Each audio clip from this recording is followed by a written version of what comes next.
মালদাত programme আছিলে আমাৰ বাকীখিনি জুবলিয়ে ক'ব এইটো শুনিবলৈ বৰ ভাল মালদাত প্ৰগ্ৰাম আছিলে গতিকে আমি প্ৰগ্ৰামৰ পিছত সেইবাৰ মোৰ হাজবেণ্ডো গৈছে মোৰ লগত অমিতাভ ত'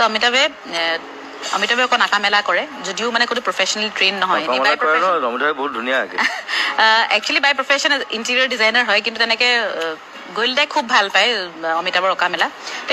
সেইখন প্ৰগ্ৰামত অমিতাভো গৈছে মোৰ লগত আমি বেলেগ এখন হোটেলত আছিলোঁ আৰু গলিদা বেলেগ এখন হোটেলত আছিলে চ' প্ৰগ্ৰামৰ পিছত গলিদাৰ মানে সেইদিনাখন কিবা আঁকিবলৈ মন গ'ল আমাক ফোন কৰিলে তহঁতি ইয়ালৈ আহি যা আমি গ'লোঁ গলিদাই ক'লে চেক আউট কৰি আহি যা আমি ইয়াতে থাকি দিম ৰাতি খোৱা বেলা কৰি পেলাই আমি ওলাই যাম আৰু তাৰপিছত আমি যেতিয়া গৈ পাইছোঁ দেখিছোঁ ৱালত গলিদাই ডাঙৰ চকু এটা আঁকিছে আৰু চকুৰ পৰা চকু পানী বেলেগ বেলেগ চাইজৰ শ্বেপৰ চকু পানী তাৰপিছত গলিদাই ক'লে সেয়া চকু আঁকিলে চকু সেইটো প্ৰথম চকু আমি তাৰপিছত বহিলোঁ 1 ঘণ্টাৰ ভিতৰত আৰু 6-7টামান চকু হ'ল মানে বিভিন্ন চাইজৰ বিভিন্ন শ্বেপৰ তাৰপিছত অমিতাভ